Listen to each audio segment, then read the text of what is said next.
Ford Motor Company today. It will delay the start of its electric vehicle plant by 2 years, planned now for 2027. Colin DeMello joins us live with the reasons why. Colin.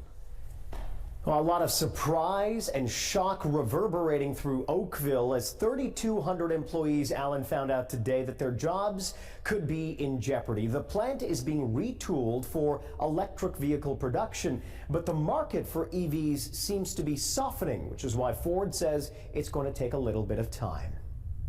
As demand for electric vehicles slows across North America, the ripple effects are being felt in Ontario. 3,200 employees at Ford's auto manufacturing plant in Oakville were told the electric vehicle retooling will take longer than expected. Members will be laid off. The last vehicles will be coming off the line at Oakville Assembly like the first week of May, which means for our 3,200 members working at Oakville Assembly that this is the amount of downtime that they're looking at the moment. The company was supposed to begin production of a new electric SUV in 2025 in Oakville, but is now pushing back production to 2027.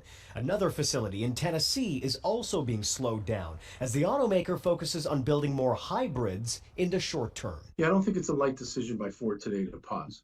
I think that probably means they've exhausted all avenues for everything they need to make a competitive product.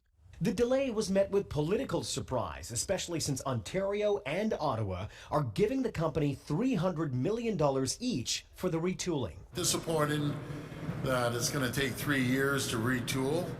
The delay also leads to larger questions about the EV industry as a whole, especially considering the billions taxpayers are spending on subsidies to battery manufacturers.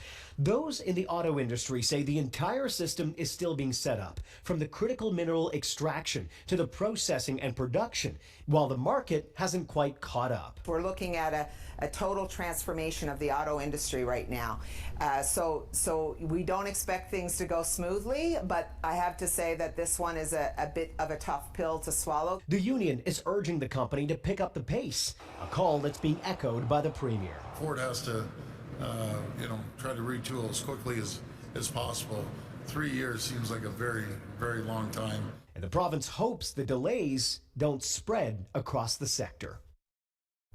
Unifor says it had managed to convince Ford to shrink the retooling time down to 8 months, which is why this extension comes as such a big shock to the company. Unifor says that it is working now with the company on income replacement for those 3,200 workers, essentially making sure that the company gives them some amount of money so that they can get by unemployment insurance until the plant is once again reopened for production. At Queen's Park, I'm Colin DeMello. Now back to you. Thanks, Colin.